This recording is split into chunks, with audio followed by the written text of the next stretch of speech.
Before you can have an expectation of how someone else is going to help you, you have to be clear on what it is you want help with.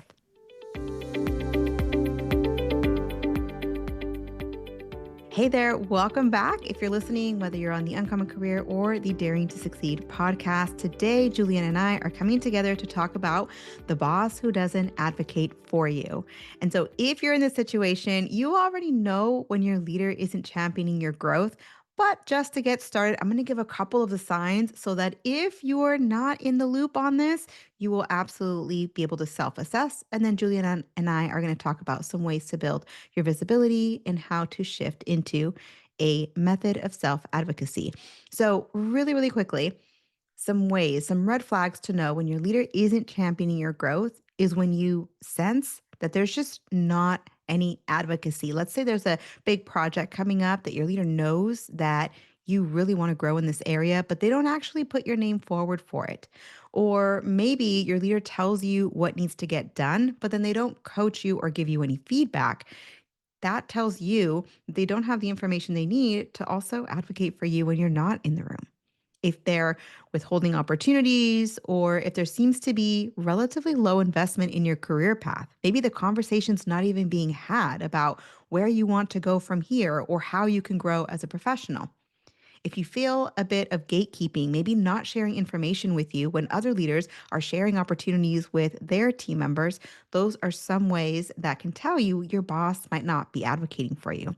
But now, Juliana, I know you and I have talked about some ways to build your own visibility and build your own support network. Where would you kick us off in that?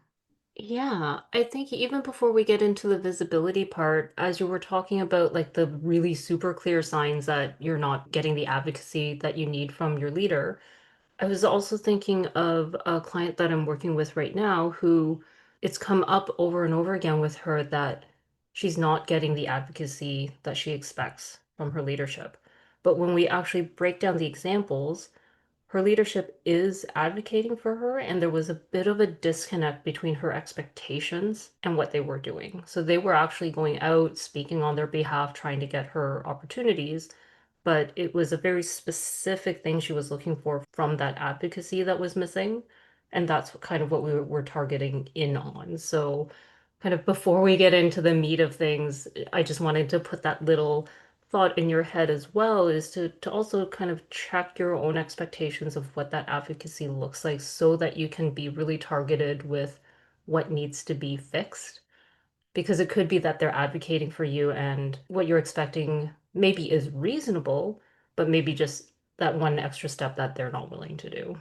You know what? I'm so glad you brought that up because sometimes, like you said, expectations, changes in expectations. Before you can have an expectation of how someone else is going to help you, you have to be clear on what it is you want help with. So, where do you want your career to go? Have you communicated that? Have you let them know so that they can advocate in those terms? And that way, there isn't that mismatch in expectation. So, that clarity is a different conversation where coaching can help, where you can talk to mentors, you can talk to peers, you can sit down and journal and self reflect. But it sounds like step one is be really clear on what it is that you want your leader to advocate for you on. Yeah, I think that's definitely a really good first step. And like you said, having that conversation to make sure they understand what your goals are and even having that really hard conversation of saying, here's kind of what I was expecting or hoping, or however you want to phrase it so it feels comfortable for you, of this is what I'd like to see from you as my leader for support. And the best leaders will follow through with what they agree with and what they agree to do for you.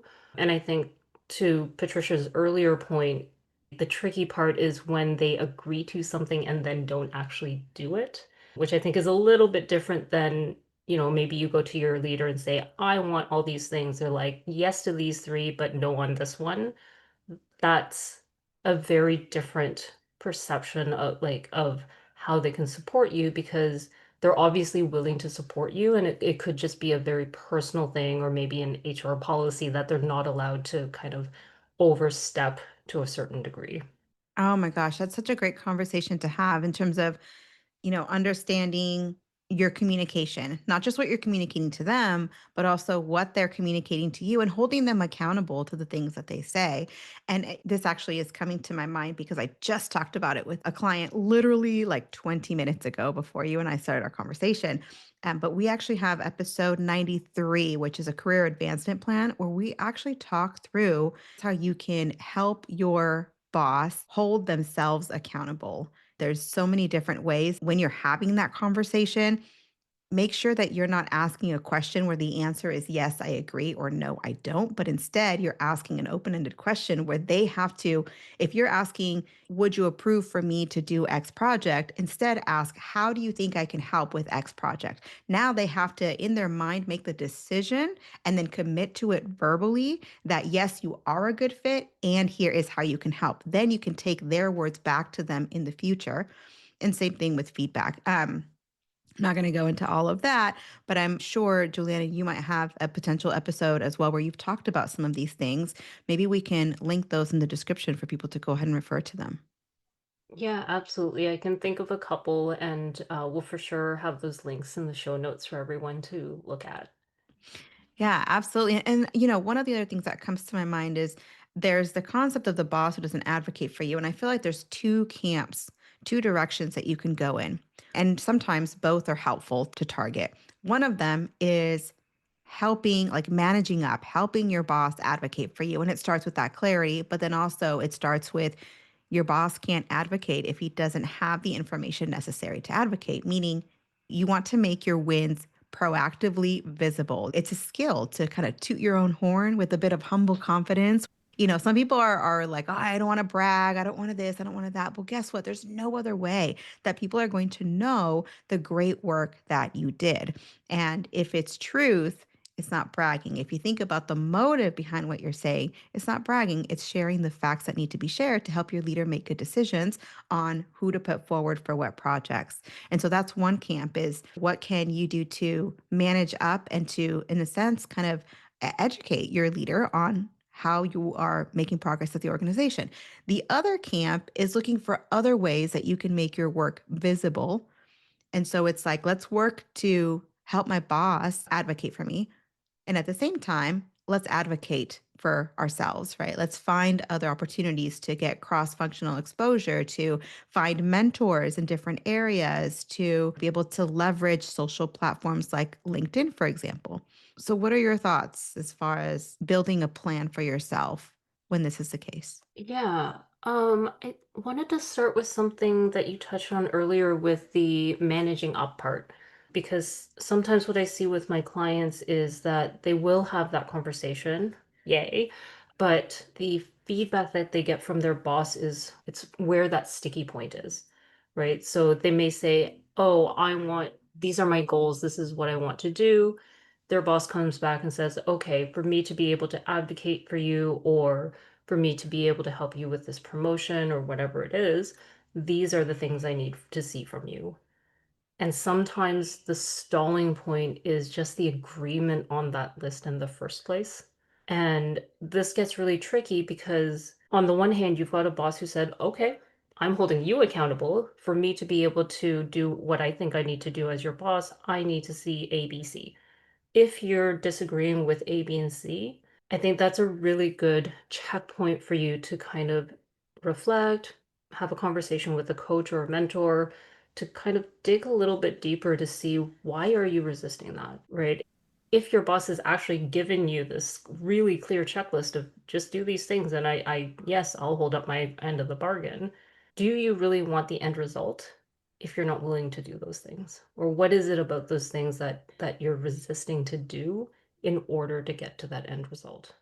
Oh gosh, that's such a great point to talk about resistance. It's the piece behind the communication that we often don't see. When you're in the room, you say things, your boss says things, but both of you leave the room with a feeling, an emotion, like an underlying, right? And if there's resistance on either end, that's going to bring friction, right? And that's going to make the advocacy harder. And so one side is, you know, I don't want to take on X, Y, and Z projects get clear on why. What is happening there? Is it a colleague who just, you guys' personalities doesn't gel well? Is it you don't have the resources to carry out and those are unreasonable, right? And that's a whole other conversation. Beyond advocacy, it's a conversation of you've put me on a failing project, and that has a whole other set of strategies that you can take on. But the piece to hone in on here is the hesitancy. There's going to be potentially hesitancy either on your end to meet some of the things that are necessary in order for your boss to want to advocate for you. And at the same time, there could be hesitancy on the other side. If you sense hesitancy from your boss, this is the part where you're like, okay, let me hone in on these interpersonal skills of mine. Let me read between the lines. Let me find who does this boss advocate for and what is happening that is different. Because what you're trying to do is you're trying to fully understand how they perceive you and what that hesitation is. Because oftentimes there are pieces that you could ask directly, but there's going to be also perceptions and assumptions that are unspoken. And sometimes neither you nor your boss will actually know that there is a mismatch in assumption or an expectation. And so this is where it is on us as the candidates, as the people who are potentially looking to our boss to be advocated for, it's our responsibility, and so it's your responsibility to say, okay, let me figure out what's going on here. Now, if it's a boss who is discriminating or just does not like you, right, and that's a different story, but we need to first investigate and figure out what's going on. Why is another person being advocated for and not me? What is it that we can come together on to close the gap in communication between myself and my boss so that there isn't that hesitation? But I do encourage you to try and look underneath the surface, read between the lines, and sense if there is hesitation and what that might be. Yeah, that's such great advice, Patricia, because even as you're sharing all these really great tips, I'm thinking back to some of the recent clients I've worked with in that exact situation where it was very clear that their boss was advocating for one person on the team and not themselves, not others. So we went through that exercise you recommended and kind of got to the root of it to figure out, okay, where is the disconnect and how do we close that gap? But obviously in a way that isn't like gross feeling where you don't have to try to be the boss's pet or whatever, but there are um tactics that you can do once you figure out what that missing link is to close that gap and at least meet your boss part way so Mm. that they can feel comfortable advocating for you no matter like what that initial hesitation was on their side. Yeah. Yeah. Yeah. And, as you're talking, what kind of crystallizing in my mind is there is a process to this that we can share with you as you're having coffee here with us. And that first part is getting really clear. What is it that I want? And now I can communicate that to my boss so that they can advocate for me. The second part is figuring out if there's any kind of assumptions, misalignment of expectations, hesitations, anything like that, so that you and your boss are both basically on the same team. So, first, get clear on what you want. Second, make sure you and your boss are on the same team going towards the same mission. And the third thing that Juliana, you alluded to is making sure that they understand how to advocate for you, meaning make things easy for them. This is where I feel like most professionals nowadays need to have some foundation of marketing principles, really persuasive communication principles to be able to help in this area. And what I'm talking about are, you should have an elevator pitch, right? And that sounds incredibly generic. But what I mean by an elevator pitch is you should know if you jump into an elevator with your boss's boss, you should be able to immediately tell your boss's boss, hey, I'm working on X, Y, and Z projects, which are moving the business goals forward. And so that way you're showing them that you're thinking beyond just your job and beyond your department, and you're making your boss look good. So part of this is being able to have talking points. And so you share with your leader's leader in an elevator, but also you just start speaking these points out to your boss and in meetings, right? You have specific talking points that are short phrases that they can remember. When you share accomplishments with them, I was just talking to a client literally, I think it was yesterday. Yeah, yesterday. I was just talking to a client And part of our conversation was they were trying to get together all their wins from their first 90 days. Now, the important part, yes, was documenting all their wins. But after we put a list down that was really hard to remember because it was so long, they were very well accomplished in their first 90 days. The more important part, or I guess equally important part, is to then put that whole page of accomplishments into just a couple of maybe 3 to 5 high value metric and information rich bullets that can be easily remembered. So they were saying, "Oh, I helped one of our team members to learn a framework." She said, "I helped them to learn a legal framework. And that legal framework helped us to cover what normally we would cover, one department's needs in an hour. We got to the point where we were able to cover 6 departments' needs in an hour." So that framework was incredibly helpful for that particular team member. What we did with that is we said, okay, your bullet here is that you were able to 6x, right? You were able to accelerate the progress on this cross departmental communication by 6x. That is huge. So being able to document your wins, but then also spend time putting them into short talking points is going to be really helpful because now it helps them A, remember it, and then B, share it with others. Yeah, I love how simply you explain that whole process because anyone who's paying attention, you should go back and listen to what Patricia just said. She's basically giving you a blueprint of how to put together your elevator pitch. And kind of what I wanted to dovetail off of was I really love that exercise because it's also holding yourself accountable for figuring out what your value add is to the company. So many times I'll work with clients and they'll say, "Oh, I don't know what I can do." But as we have the conversation, I end up challenging them basically on the perception of, I have no success stories to share, or I don't know what I can put into my elevator pitch. And it is that exercise of sitting down and being like, okay, what is it that I bring to the table? What is the value that I want people to see? Because they'll say, I want to be known for my value, or I just want them to know that I have value and that I contribute. But what? Right? I mean, obviously, but having that as a concrete list, like Patricia said, really helps not only with like the tactics of getting yourself out there, putting together your elevator pitch, but also shifting your mindset a little bit to be like, yeah, I do have value, and these are the concrete, specific things that I bring to the table. And that then becomes handy with not only getting promotions, but asking for a raise and all those things that everyone's trying to do to elevate their careers. Yeah, absolutely. I can see how all these pieces kind of tie together. And, we've been chatting here for 20 or so minutes, right? Ultimately, it's a shift in mindset. It's a reframe. I'm going to split this into 2 tracks. There's the track of, no, I've done all these things and my boss is not advocating for me. So let me take that other avenue of advocating for myself. At some point, you're like managing up, it's not working. Let me go and share my wins.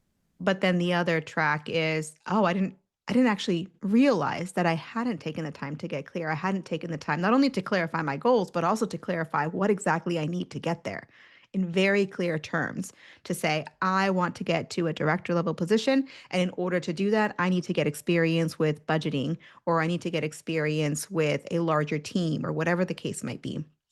So being able to clarify your goals and ask what you need. So those 2 pieces, manage up, and then kind of self advocacy and that entire mindset throughout the organization, are going to help you to ultimately grow regardless who your boss is. And so, as we start to kind of wrap up, I hear land the plane a lot on podcast episodes. So, as we start to land the plane, Juliana, what are some final thoughts that you would kind of leave us with on this topic? It's a really good question. I think the main thing is really going back to getting really clear on your goals and your expectations. Because if you don't have that figured out, the rest is just going to feel so hard. Because even if it's just like talking to yourself or journaling or however you need to get to it to a point where you can actually articulate beyond a statement like, I want to be valued or I want to be visible. What does visibility mean to you? right? How will you know that you're visible? How will you know that people know your value? Just asking yourself questions like that so that you're really, really specific on what it is you want to accomplish. And then once you have all of that, the rest can feel so much easier. Because otherwise, you're just running around saying, I need visibility, I need visibility. But there's not enough concreteness to that statement to really build a plan that will help you get to that visibility. Mm. And Juliana, I know you have a plan for that. Like you literally help people to build that visibility when they're in that position. So I think that's incredibly helpful for folks who are in that situation. And of course, you have Juliana's link in the description if you want to reach out to her.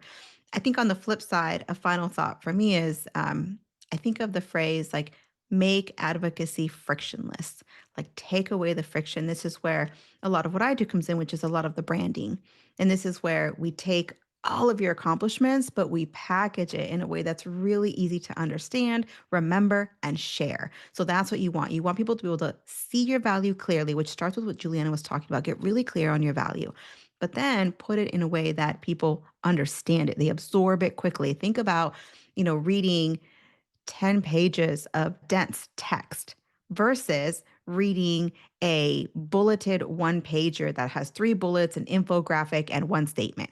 You are going to understand the concept. Even though the 10 pages has more information, you're going to understand, you're going to remember, and you're going to share the concept so much easier. And so that would be my final thought on that. Oh, I love that so much. And even earlier, I think you said something like, just make it easy for them, which I think is really the key point for that whole bit. Because, like, with that really solid brand package, which I know, Patricia, you've got tons of resources on that as well on your website. But that is a really key thing, especially if you're trying to manage up and hold your leaders accountable because they're busy. I mean, honestly, any leader out there, if you can make something easy for them, an easy yes, an easy thing to check off their list, they'll probably do it. But if they need to put in the effort, they're probably not. So if you can get to that point, like Patricia said, of having it really easy for them to understand a few bullet points that they can refer to, you're golden. Yeah. you know, this episode is here for you. Put these pieces into practice. If you listen, that's great. You have knowledge, but it's not going to change anything until you put it into practice. So, my friend, thank you so much for hanging out with us today. We are wrapping up this episode here. Know that no matter what, you can reach either Juliana or myself on LinkedIn and at our links, which are in the description. And until the next one, reach out to us if you have any questions, and we'll talk to you soon. Bye. Hey, thanks for listening. I really appreciate you spending time with me today. If you found this episode helpful, please tap the 5-star review on the show's homepage in your podcast app. It would absolutely make my day, and it helps others discover the Uncommon Career Podcast.